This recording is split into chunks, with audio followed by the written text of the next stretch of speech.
Welcome everyone to the Talk Tactically to Me United podcast. My name is Andy, and on the flip side of the screen is Ali. This is our match preview for the Brentford game. We took in some feedback from some of the viewers that our videos are too damn long in one clip. So now we've decided to break it up and create more content for you, and also for helping us on our YouTube monetization. We got to be real, people. Bills got to be paid with this. So here, we're just going to take, a couple of minutes in terms of our match preview, in terms of, lineups that we expect Ruben should make with regards to the team, who should come in, who should come out. And then, we'll talk some of the tactics of like what we want to see against the team in terms of Brentford, who does play a 5-3-2, so they can match us for like and stuff. So we're going for, we're just trying to do what the team should be, what the team selection should be, the tactics that we want to see, and then hopefully, maybe a score prediction, I guess. And then that's it for this. And then we will come on the flip side once the game is over to do our full tactical review of the match. So with that being said, Ali has been presented here his tactical board in terms of the lineup. I'll let him take it away because I think we do have a disagreement on one player. Yeah, so the disagreement is over the right wing back. So the game is at Old Trafford, correct? No, it's actually in London. Oh, it's in West London. It's the Okay. lunchtime game, so The it's the lunchtime game. Okay. 12:30 UK time, Hmm. 7:30 a.m. on the East Coast here. Right, okay. Yeah, I'm still sticking with Ahmed. I like Ahmed down there. I think he's actually done a decent job playing here, but I think we're gonna have more of the ball against Brentford, and I think you want as many of your attackers, playing forward. I think Casemiro is suspended, so you need Ugarte in there, Bruno in there. This Shaw situation, this is more of what I actually think Ruben is just gonna play him there. Personally, like I would play Euro there.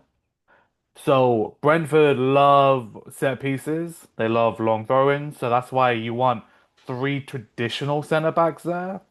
Um, and obviously, you have Mazraoui in here, which gives you more, defensive prowess. So like, yeah, I have no problems with Mazraoui being there, but I would love to see Euro there instead. But I just think he's gonna put Shaw in there.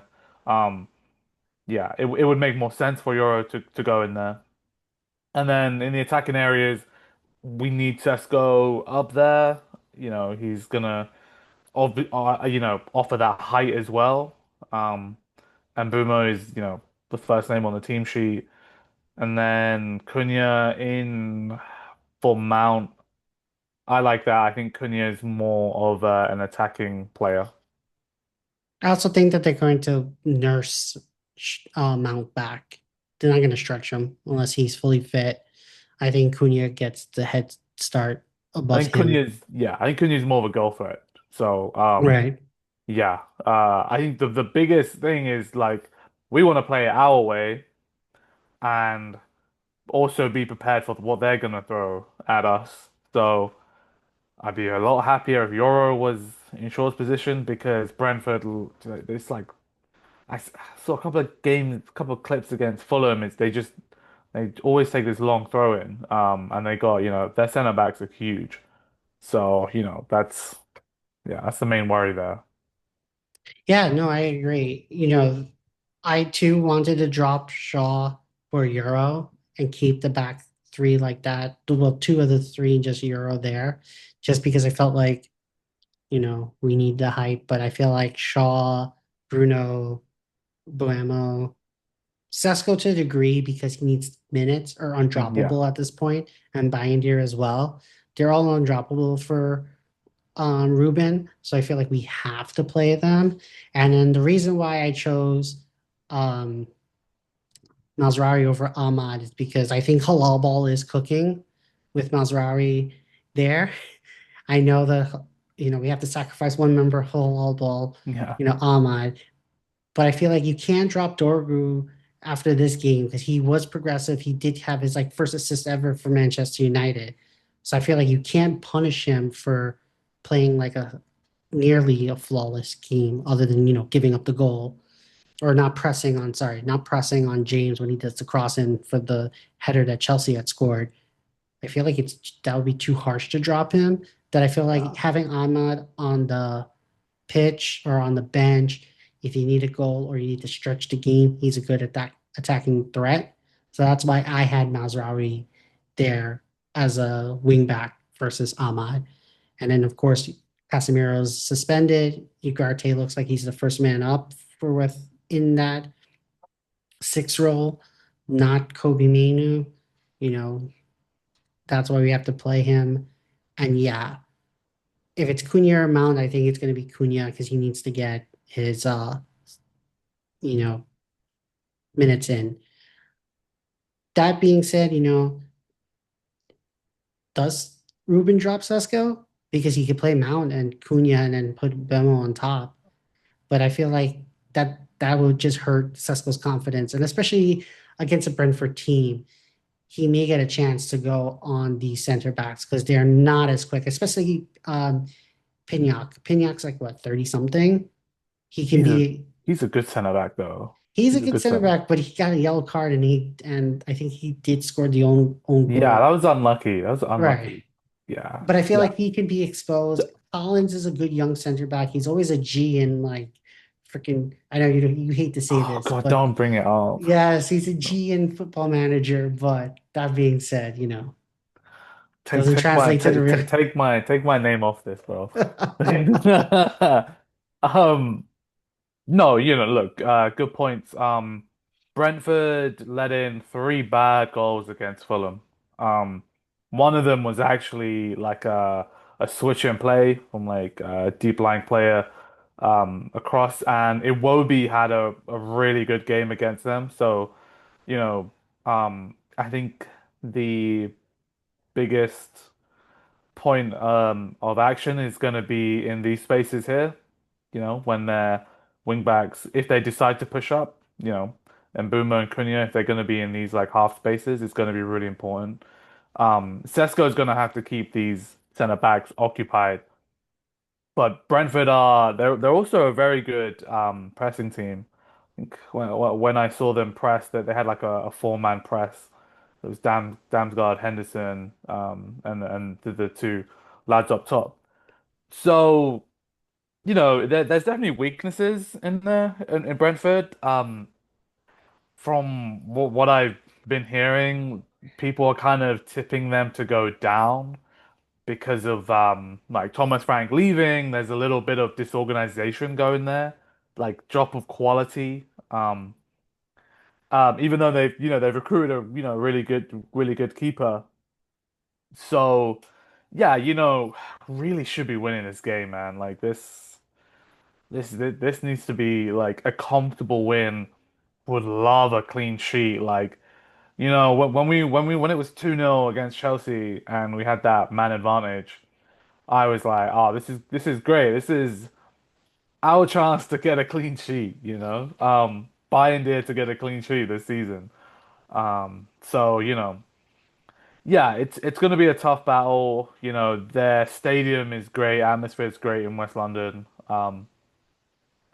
Yeah, just hoping that the matchups, are working our favor. But that game against Fulham was bad. Like, especially in the box, there was a lot of their defenders were making mistakes. Harry Wilson scored a good goal. So yeah, that's like kind of my take. No, I agree, with your takes in terms of, overloading the box. There's like I said, their center backs have height, but you can't slip a ball behind them Yeah, yeah. and, overload the box and stuff. So with that being said, what do you think is the final score? Because I'm teetering between two scores. Either it's going to be a 1-0 scrappy game, or we could break out and do 3-1. I'm going for. I want to be really optimistic. I'm gonna go. 3-0 and Mbumo to score 2, Sesko to score 1. Mm. That's Yeah. good because he is coming back. Yeah, this is his welcome back I game. yeah, I think I just think they're a bit I like that game against Fulham was bad, man. Like it was basically all defensive mistakes, and it was all in these positions. And I'm thinking if Mbeumo or Cunha, like even if they get a shot away, I think Sesko needs to start. He needs to start gambling, man. He needs to start getting on Stick out that big someone, leg of his, like you six, he's know. 6'5". Like, Yeah, he needs to start, producing some goods. Yeah, I do wonder who's going to start here. I think I said this to, a friend of mine before the Arsenal game. I said whoever plays on as a right wing back is kind of you're kind of wanting to show Ruben's going to show you his intent for the game. mhm. And he started Dallo. That's more defensive. So I'm wondering if you're going to choose Ahmad, you're going to go more attacking, right? And you're going to open a different lane up. He's going to be wanting to come inside here, um, because he's predominantly left-footed, even though he can go on the right. If it's Mizraoui, you're a bit more cautious. You're like, okay, let's have a right footer on as the right wing back. Less pace, less flair, but again, a very solid defensive player. So I think you can kind of signal your intent from the beginning. But, football's 90 minutes. Ahmad's, always a good player to inject a bit of pace and impetus Mhm. into a game. So yeah, that's just a kind of like a philosophy I have, which is like if you want to have an attacking right wing back, you're kind of showing your intent. It is Brentford. Maybe you want a bigger player and Mazraoui, a more defensive player, but if you want the ball, if you're gonna have the ball, Ahmad's gonna be a lot better at breaking this, eventual, low block down, right? They're gonna, Right. be playing, they're gonna be scooching up down here like this, right? But I'm just gonna be honest with you. As an honorary member of Halal Ball, I will not let you slander Mizrahi with Ahmad. Like I know it's a competition, but to say Mazraoui is not attacking, come on, bro.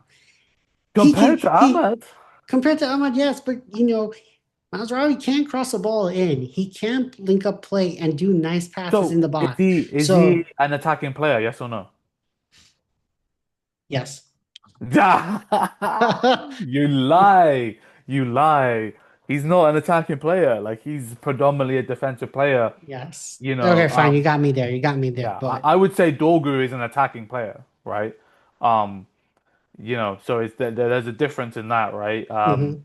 But I'm not, yeah, I think Mazraoui is very technically gifted. So and I think he can cross the ball. I don't disagree with you on that. Right. Um, yeah, I think it's also just like who are these wing backs going to be taken care of? Like, Damsgaard's a tricky player, man. So, He can get behind it, yes. Mazraoui wouldn't be a bad show at all. Hmm. My philosophy is take the game to the opposition. Like, Right. this is I'm telling you, this Brentford team, they're looking at relegation. So, yeah, that's where I'm coming from. So do you know what result you're going to be choosing? Lock it in. So I'm gonna lock it in as trying to think. I'm trying to go back and forth. Let's see. Try and look into the crystal ball. So I did say either 1-0 or uh 3-1. I'm trying to think. Let's see.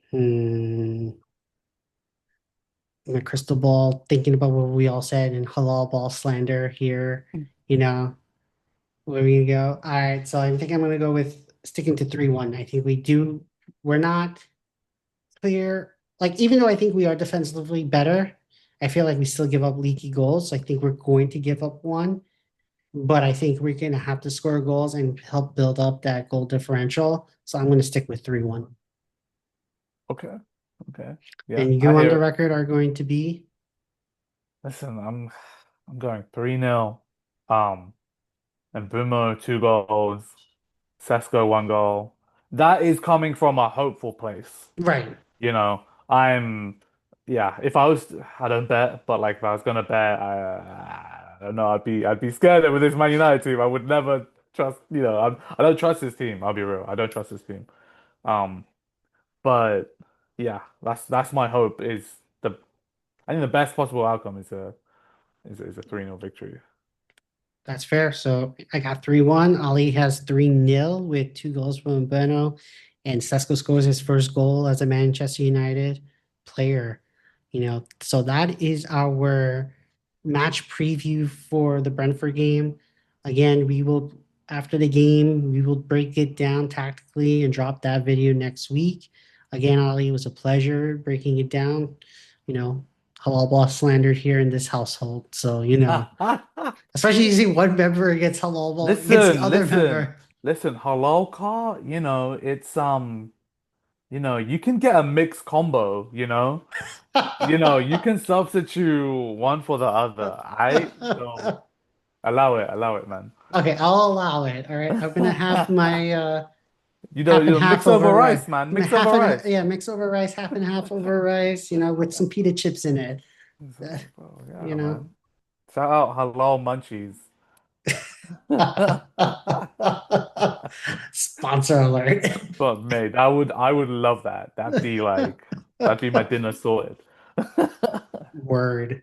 All right, man. It was a pleasure. Again, like, comment, drop us a comment, hit a smash, subscribe. Let us know. We are working to improve this show. We're working to get to you guys out in terms of content, which you guys want to see, making it shorter, making it more edgy with clips, again, halal ball. So thank you again. And again, hopefully you join us on the flip side with regards to the tactical breakdown. All See you right. next Peace week. out. Yep. See you next week. Peace, everyone.